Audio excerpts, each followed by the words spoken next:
नमस्कार दोस्तों, स्वागत है आप सभी का निष्काम एजुकेशन पर। अभी हम सीजीपीएससी के प्रीवियस ईयर क्वेश्चंस कर रहे हैं, जिसमें आज का ये 19वां वीडियो है, जिसमें हम केवल छत्तीसगढ़ सामान्य अध्ययन से संबंधित क्वेश्चंस करेंगे। तो चलिए शुरू करते हैं, देखते हैं पहला क्वेश्चन क्या दिया गया है। पहला क्वेश्चन है, छत्तीसगढ़ के निम्नलिखित में से किस स्थान से महापाषाण युगीन सभ्यता के अवशेष प्राप्त हुए हैं। तो देखिए यहाँ पास करेक्ट आंसर क्या हो जाएगा, टेंगना। टेंगना से महापाषाण युगीन सभ्यता के जो है अवशेष प्राप्त होते हैं। इसके बाद अगला क्वेश्चन है, जनश्रुतियों के अनुसार रामायण कालीन छत्तीसगढ़ के स्थान और उससे संबंधित मान्यताओं के साथ सही संबंध जोड़ें। तो लव कुश का जन्म कहाँ से संबंधित है जनश्रुतियों के अनुसार, तुरतुरिया। तो सबसे पहला हो जाएगा यहाँ पास 4। फिर श्री राम द्वारा भूदेवी की पूजा, ठीक है, श्री राम द्वारा भूदेवी की पूजा कहाँ हो जाएगा, रामाराम। लोमस ऋषि का आश्रम राजिम हो जाएगा, और अत्रि मुनि का आश्रम एक यानी सीतामढ़ी हो जाएगा। तो यहाँ पास सबसे पहले 4 देखा हमने, फिर भूदेवी की पूजा कहाँ, रामाराम में यानी 3 हो जाएगा। लोमस ऋषि का आश्रम राजिम 2, अत्रि मुनि सीतामढ़ी 1। तो यहाँ पास करेक्ट आंसर कौन सा हो जाएगा, ऑप्शन बी। इसके बाद अगला क्वेश्चन देखते हैं, छत्तीसगढ़ के कलचुरी कालीन स्थापत्य में यह निम्नलिखित में से कौन सा मंदिर स्थापत्य 13वीं शताब्दी का नहीं है। तो नगपुरा, देउरबीजा, घटियारी या फिर गंडई। करेक्ट आंसर हो जाएगा घटियारी का जो मंदिर स्थापत्य है वह 13वीं शताब्दी का नहीं है। इसके बाद अगला क्वेश्चन देखिए, छत्तीसगढ़ के मल्हार में निम्नलिखित में से किस सातवाहन शासक के सिक्के प्राप्त नहीं हुए हैं। क्या वेदश्री, पुडुमा, अपीलक या फिर सिमुक। करेक्ट आंसर क्या हो जाएगा, सिमुक, ऑप्शन बी करेक्ट आंसर है। इसके बाद नेक्स्ट क्वेश्चन देखते हैं, ये आंसर लिया गया है, ठीक है, आयोग के द्वारा। इसके बाद मराठा कालीन छत्तीसगढ़ में 1 मन तौल का वजन होता था। करेक्ट आंसर हो जाएगा 8 पसेरी को 1 मन बोला जाता था, ठीक है, 8 पसेरी को 1 मन बोला जाता था मराठा काल में। इसके बाद अगला क्वेश्चन देखते हैं, ब्रिटिश कालीन छत्तीसगढ़ के रियासतों और उन पर शासन करने वाले वंश को सुमेलित कीजिए। तो क्या देखिए यहाँ पास कौन सा वंश कहाँ था, कांकेर में कौन सा वंश था, तो कांकेर में सोमवंश था, पहला का तीसरा हो जाएगा।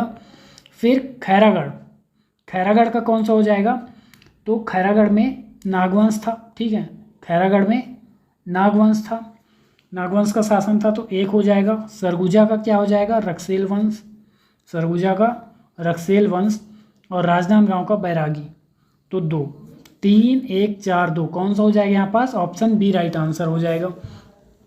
इसके बाद अगला क्वेश्चन देखिए, भारत छोड़ो आंदोलन 9 अगस्त 1942 को रायपुर में जुलूस का प्रारंभ किस स्थान से हुआ था।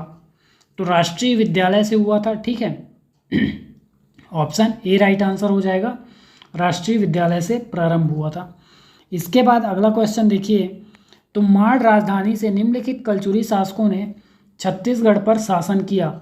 तो तुम्माड़ से कलिंग राज ने शासन किया, कमल राज ने शासन किया। यहाँ पास रत्न रात्र दिया है, ठीक है, तो ये नहीं होगा, यहाँ पास रत्न राज था उसका नाम, रत्न राज या फिर रत्न देव, रत्न देव याद रखेंगे, रत्नराज या रत्न देव। तो जिसने शासन किया था तुम्माड़ की राजधानी से, लेकिन यहाँ पास इसने क्या किया, तुम्माड़ से फिर रतनपुर ले आया। रतनपुर राजधानी लाने वाला शासक कौन था, रत्नराज या फिर रत्नदेव था। कई बार ये क्वेश्चन रिपीट हुआ है, ठीक है, रतनपुर लाया, लेकिन तुम्माड़ से इसने भी शासन किया था। अगर यहाँ पास रत्न रात्र न लिख के रत्नराज या फिर रत्नदेव होता तो वह भी आंसर में शामिल हो जाता। फिलहाल यहाँ पास 1 और 2 आंसर में शामिल है, तो यहाँ पास करेक्ट आंसर हो जाएगा 1 और 2। देखते हैं ऑप्शन में कौन सा है, ऑप्शन ए करेक्ट आंसर है, ठीक है, 1, 2। इसके बाद नेक्स्ट क्वेश्चन देखते हैं, सूची 1 जिसमें ब्रिटिश संरक्षण काल 1818 से 1830 में छत्तीसगढ़ के पदस्थ अधीक्षक को सूची 2 घटना से सुमेलित कीजिए बोला गया है। तो कैप्टन एडमंड, कैप्टन एडमंड, इसके समय कौन सी घटना हुई थी, तो कैप्टन एडमंड के समय डोंगरगढ़ जमींदार का विद्रोह हुआ था। तो सबसे पहले ए का तीसरा हो जाएगा।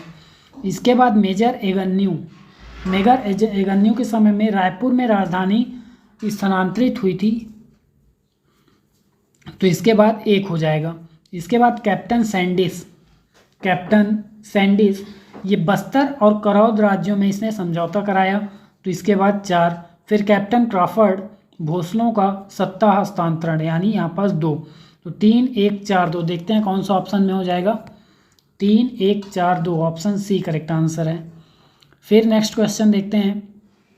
नेक्स्ट है ब्रिटिश शासन के अंतर्गत या ब्रिटिश प्रशासन के अंतर्गत छत्तीसगढ़ संभाग में प्रारंभ निम्नलिखित जिले सम्मिलित थे। तो रायपुर, बिलासपुर, दुर्ग या फिर संबलपुर।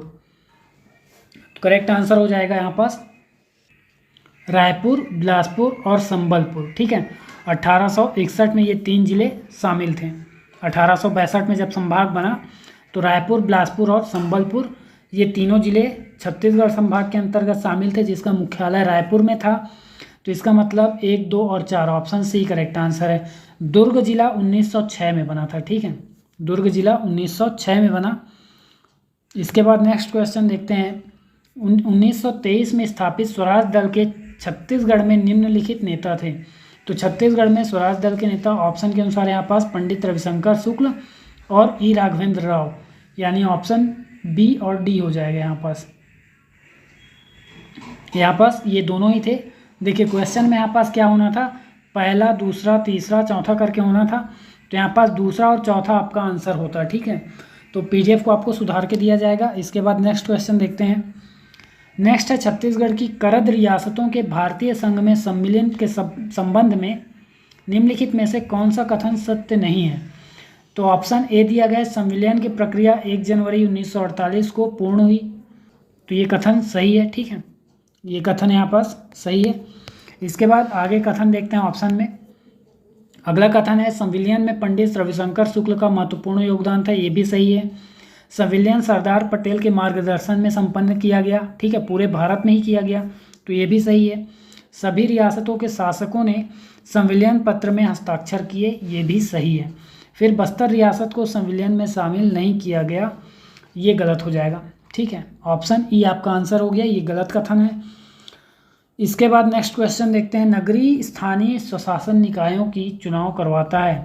तो नगरीय स्थानीय स्वशासन निकायों की चुनाव कौन कराएगा यहाँ पास।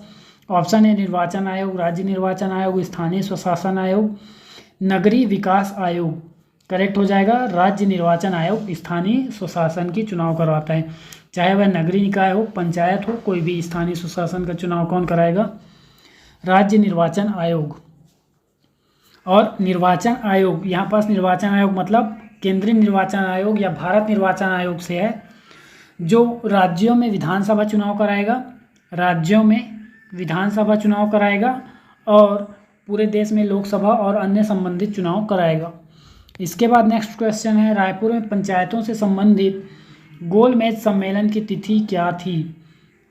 तो देखिए करेक्ट आंसर हो जाएगा जून 2004, ऑप्शन ई राइट आंसर है। इसके बाद नेक्स्ट क्वेश्चन देखिए, उस समय जब 5 ऑप्शन होते थे तब का ये क्वेश्चन है। ठीक है, तो ये ऑप्शन ई करेक्ट आंसर हो जाएगा। कई सारे में मैंने क्या किया है, ई को कई सारे क्वेश्चंस में ऑप्शन ई को लिया ही नहीं है, जिसका आंसर ई है उसी को मैंने क्वेश्चन में शामिल किया है। इसके बाद देखते हैं अगला क्वेश्चन क्या है। निम्नलिखित में से कौन सा शहर छत्तीसगढ़ में एक जिला नहीं है। तो बलरामपुर, कोरबा, कोंटा देखिए और नारायणपुर, इनमें से कौन सा हो जाएगा, कोंटा। नारायणपुर भी जिला है, बलरामपुर, कोरबा तीनों जिले हैं। कोंटा सुकमा में स्थित है। ठीक है, सुकमा जिले में स्थित एक स्थान है, तहसील है। तो सुकमा में स्थित कोंटा, इसलिए कोंटा जिला नहीं है। इसके बाद नेक्स्ट क्वेश्चन देखते हैं। जिन जनपद पंचायत में अनुसूचित जाति व अनुसूचित जनजाति की कुल जनसंख्या आधे या आधे से कम है, वहाँ अन्य पिछड़े वर्ग के लिए कितने प्रतिशत आरक्षण का प्रावधान है। तो 25% आरक्षण का प्रावधान है, ऑप्शन सी राइट आंसर है। इसके बाद अगला क्वेश्चन देखते हैं। छत्तीसगढ़ में सरपंच उप सरपंच के विरुद्ध गठन की कितनी अवधि तक अविश्वास प्रस्ताव नहीं लाया जा सकता। तो 1 वर्ष की अवधि तक सरपंच और उप सरपंच के जो पदस्थापना है, ठीक है, शपथ ग्रहण है, उसके बाद आप 1 वर्ष की अवधि तक अविश्वास प्रस्ताव नहीं ला सकते। और साथ ही ये जो 2.5 वर्ष ऑप्शन दिया गया है, 2.5 वर्ष की अवधि से पूर्व आप उन्हें प्रत्यावर्तन नहीं कर सकते, उनका प्रत्यावर्तन नहीं किया जा सकता, वापस नहीं बुलाया जा सकता 2.5 वर्ष तक। ठीक है, इसके बाद नेक्स्ट क्वेश्चन देखते हैं। गंगा अपवाह तंत्र में सम्मिलित नहीं है। यहाँ पास नदियों का नाम नहीं दिया गया बल्कि क्षेत्र का नाम दिया गया है। तो कोरिया भी गंगा अपवाह तंत्र में सम्मिलित है, सूरजपुर बलरामपुर भी सम्मिलित है, लेकिन कोरबा कोरिया क्षेत्र अर्थात दोनों का जो सम्मिलित क्षेत्र है वह गंगा अपवाह तंत्र में सम्मिलित नहीं है। तो ऑप्शन डी राइट आंसर हो जाएगा यहाँ पास। ठीक है, ऑप्शन डी राइट आंसर है। इसके बाद नेक्स्ट क्वेश्चन देखते हैं। बस्तर के पठार, यहाँ पठार है, ठीक है, देख लेंगे, यहाँ पास आपको सुधार के दिया जाएगा पीडीएफ। बस्तर के पठार में पाई जाने वाली मिट्टियों के नाम हैं। तो देखिए यहाँ पास क्या हो जाएगा, मरहान, टिकरा, माल, गभार। यहाँ पास ऑप्शन डी करेक्ट आंसर हो जाएगा, गभार है लास्ट में। ठीक है, मरहान, टिकरा, माल, गभार। इसके बाद लास्ट क्वेश्चन देखते हैं आज का। खनिज को भंडार क्षेत्र से सुमेलित कीजिए। तो लौह अयस्क कहाँ मिलेगा, यहाँ पास 4 गांव में मिलेगा। तो 2 बॉक्साइट कहाँ मिलेगा, फुटका पहाड़। 4 हीरा कहाँ मिलेगा, पहली खंड। ठीक है, तो 1 टिन कहाँ मिलेगा, चित्तलनार में मिलेगा। तो 3 यहाँ पास क्या हो जाएगा आंसर, 2, 4, 1, 3, मतलब ऑप्शन ए राइट आंसर है।